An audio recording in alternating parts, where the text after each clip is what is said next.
Hello, everyone, and welcome to another session of the Mastermind Book Club. In this session, we are summarizing a very important book called Communication Skills, author Sebastion Clark. Learn how to talk to anyone, how to read their body language, and so on. I'd like to call on our first mastermind, Reggie Hilliard, to give his first summary on this book. Hello, everyone. Reggie Hilliard at the Mastermind Book Club. Communication is very key. The better you communicate, the better you're able to have an exchange with individuals, the clearer things can be, the more cohesion that can happen, the more productivity can come of that. This book touches on a number of different communication styles or skills that can be implemented, some of which are not necessarily ideal and some of which are ideal. For example, being aggressive when you speak. That could be counterproductive because if you're being aggressive with someone when you speak, they could take that negatively and that could lead to a bit of strife between you and the other individual.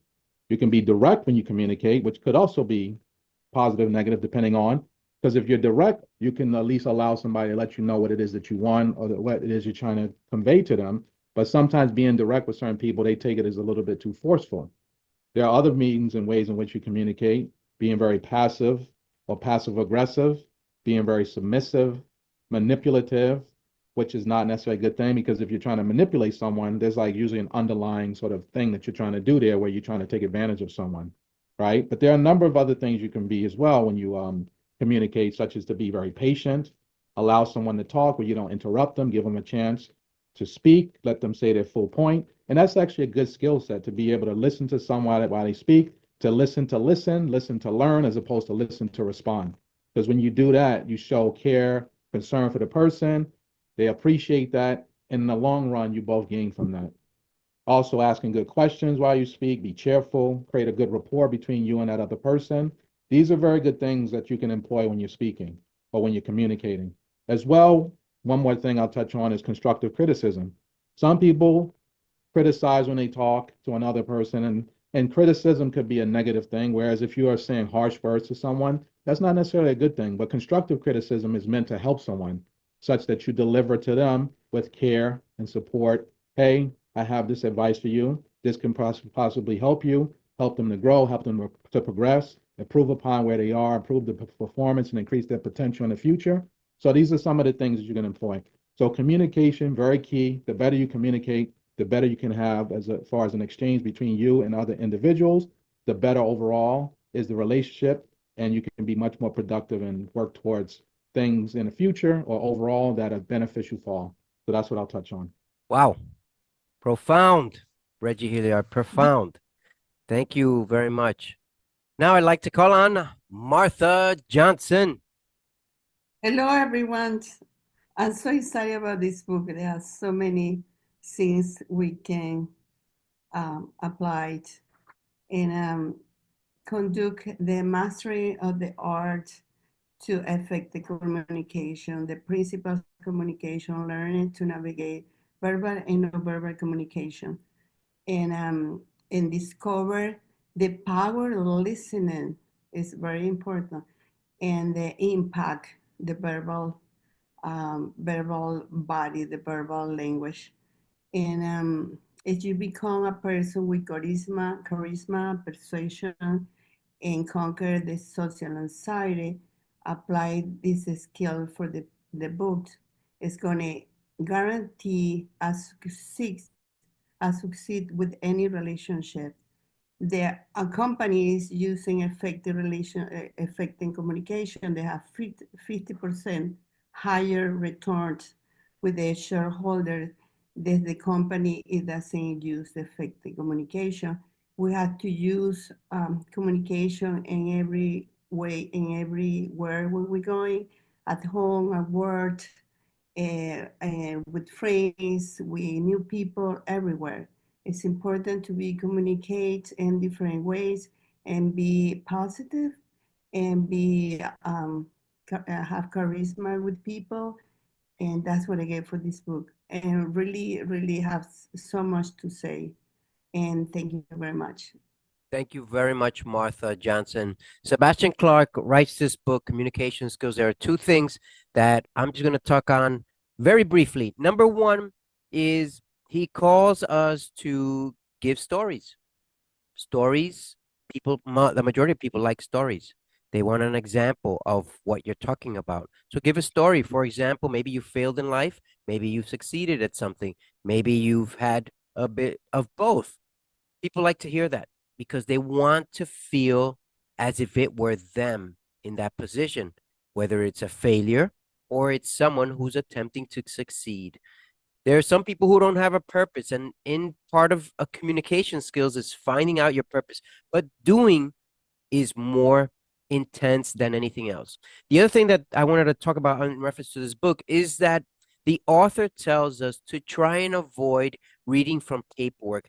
That is something that's very challenging for the majority of people who attempt to go in front of a camera, in front of people, to just forget about paperwork. And I mean, what I suggest is just having an index card with maybe 2 or 3 words that'll remind you keywords of what you're supposed to talk about. But when you have to read from a sheet on and on and on, people notice, people get discouraged, and people will move on to the next thing. So those are things that we need to learn just in general. Instead of reading from paperwork, just remember 1 or 2 keywords. You don't have to be perfect, because if you look for perfection, people will read right through you. And that's what I like about this book. Now, I'd like to ask our mastermind members a few questions. Number one is the 3 levels of listening. These are the 3 levels, and I wanted to know, what have you learned from any of these? Absent is 1. 2 is partial listening, absent from listening, partial listening, or full attention.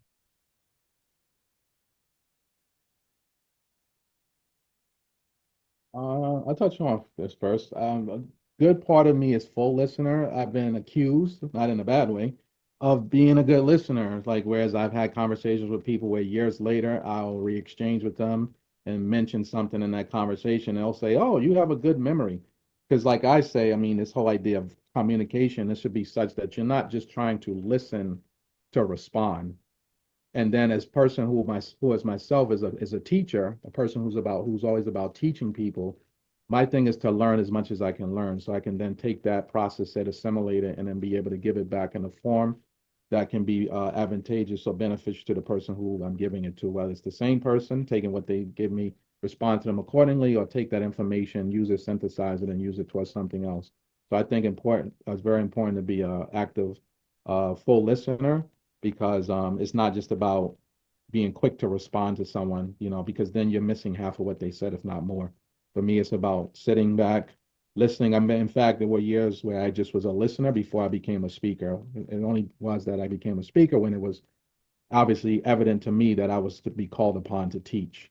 But for many years, I watched as everyone spoke, and I just sat back, sat back, sat back, sat back, sat back. And at this point now, I do both. So. Thank you, Reg. Mhm. Martha.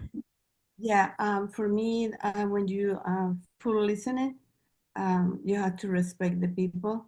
When you have full listening, I think you show respect and to the way they talk, and they always you learn something new for people when you full listening. And I used to be do it all the time, and it's important to be nice with people and be kind. Sometimes you don't like what they say or you're not interested in what they say, but always you have to show kindness and respect. That's what I Thank got. you. That's beautifully said as well. 3 levels of listening. Now, when I talk about these 3 levels of listening, one of the points that the author Sebastion Clark brings up is that many of us are addicted to our phones, and that's just a reality. I mean, the word addiction is beyond. Why? Because we all need our phones. We all need communication in general. I'm not saying it's 100% true, but it has created a younger generation of absent-minded, absent attention youngsters. And it's getting worse. Unfortunately, it's getting much worse. And when you say absent-minded, you think of these mainly two acronyms, ADHD and ADD, attention deficit in one way or another. Those are the two that you mainly think about. And to a certain point, autistic, to a certain point, not exactly. Partial listening, well, we're so key to our phones that we have to see what's on our phone and we have to pay attention to the communication. So just as Reggie and Martha said, they like to be full attention. I like to be full, but at times I've caught myself in being partial attention because I'm waiting for a specific message, and that's just the reality that we all face. So I thank you for giving your summary in reference to that. Now I have some other things. These are the keywords that I caught from this reading.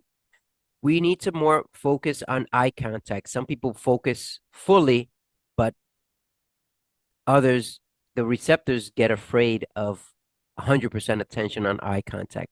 Now, these are the other four, and I want you guys to, I'm going to give you two and then two more. Emotions and facial expression. What do you have to say on that, Reg or Martha? Emotions, facial expression. Either or, one. You just pick one. Well, I would touch on because a lot of communication, the majority of it is nonverbal. So when you talk about facial expressions, that falls into the nonverbal category. Anywhere up to almost like 90+% of communication is nonverbal, most of which might be body language, 50 such plus percent, and the other maybe 38% is facial tone of voice and facial expressions. So that's where that falls. And the thing about it, if that's the case, then as little as 7% of your communication is the words that come out of your mouth. So if you don't have those other things intact, you can forget about the message being delivered. People will look at you if you're kind of like showing lack of interest, if your eyes are darting all over the place, your face shows a level of disgust or lack of interest, that type of thing, that's going to turn the person off who's listening. So that's very key. So as much as you can control or be on top of those things, such as your body language, as you spoke about, your facial expression, that's going to help to have the conversation or the communication be that much better. So that's very key. Again, a majority of the communication is nonverbal. So if you're on top of your nonverbal aspects, then the words that come out of your mouth will be better received by the person on the other end or persons. Thank you, Reggie. Thank you. Martha, would you like to add anything to emotions or facial expression, either or? For me, like Reggie say, it's very impact the body language. Sometimes body language talk more than words. You know, the people can see if you agree or you disagree, if you like it, if you don't like it. Depends on the expression of the person, and they tell you and how you can change your communication or how you can go to different way if the person shows negative body language. But body language they have a lot of impact in the communication. Thank you. Thank you, Martha.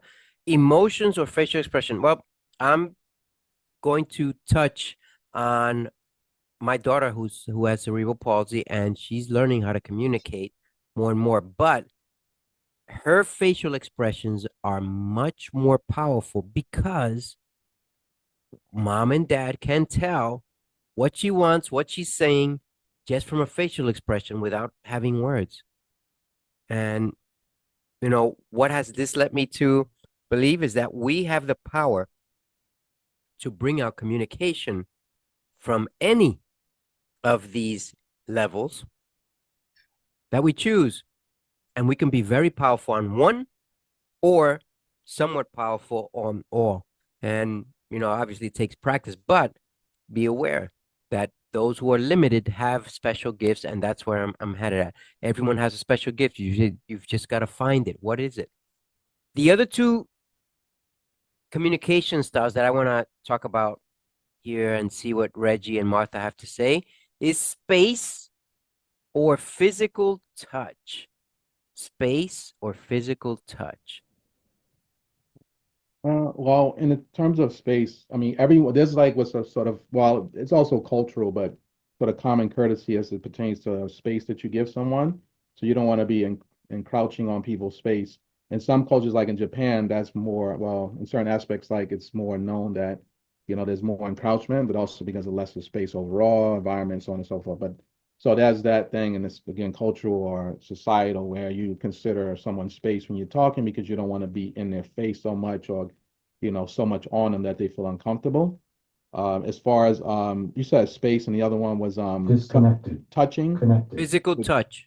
The physical touch aspect is depends on the level of comfortability that you have with the person they have with you, because you don't just want to touch people. In some cases, they could feel like that's a level of abuse, or and that's gonna lead to some particular issues with that scenario. And otherwise, I mean, some people are okay with that, just depending on like the relationship that they have. And also some people are people who touch. They like to touch when it comes to like meet and greet. Some people, what they call huggers. Some people are very uncomfortable touching because they're very much about energy and they don't want to exchange their energy because they're very on top of this whole energy exchange thing. So it really just depends on the individuals, the culture, and overall, what is maybe the relationship between those persons as it pertains to what kind of space you're giving each other, and also whether or not you're touching or not when it comes to communication. Thank you, Reggie. Martha, would you like to add anything? Yes, the space depends on the people you're talking, but you have to give a space to the people. And in person, I don't like to be physical touch, and I like to people respect me and give me the space when I talk. And I know that other people like the same way. It depends on what kind of people you're talking. They are friends or the new people. It's all totally depends. If you're talking about business or you're talking about enjoy yourself in somewhere, it's totally dependent. But for me, space and physical touch, I don't agree with physical touch. Got it. Thank you very much, Martha. Physical touch. I'm gonna hit on that one as well. Physical touch. Whenever you're feeling down, people need touch. Okay, but not touchy-feely. Maybe they'll need a hug. Maybe they'll need to be held by the hand momentarily, and so on. But physical touch, yes, it can be tricky, but it does help when you see a person who's stressed. In this generation right now, we're having the most amount of people who are depressed or anxious because of social media and mobile. Too much dopamine leads to depression eventually, or leads to anxiety, just as an example. And this is where this communication style of through physical touch is empowering, and it can assist people.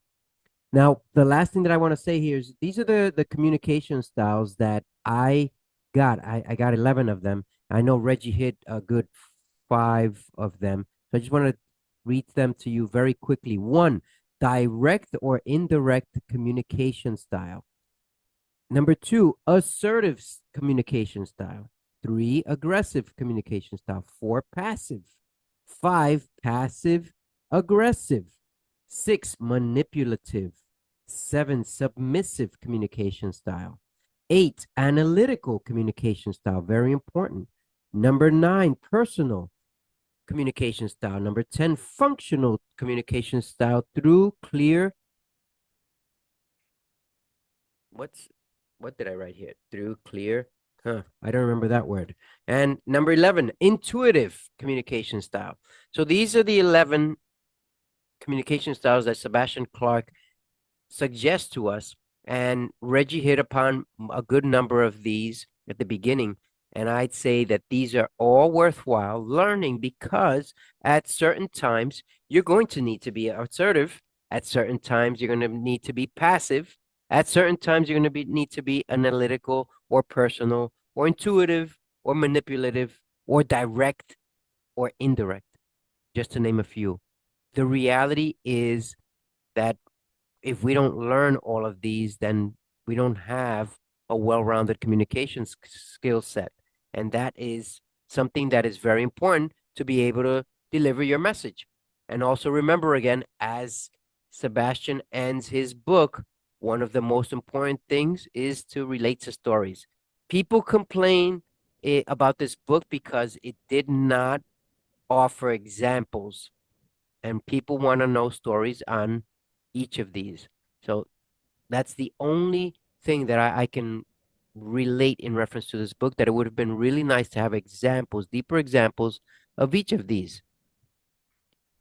Reggie, Martha, last words? Yeah, I would agree. The examples, because people do like stories, so storytellers do well when they're communicating with people in general.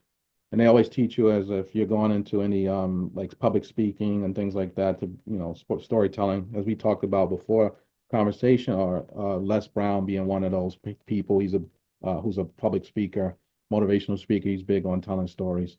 As far as like the other communication styles, I like the whole idea of like what they call the PIP, which is the sandwich method, a way of feedback where you say something positive first, then you give the person some type of way to improve, and then you follow that with a level of also another side of positivity. So it's called the PIP method.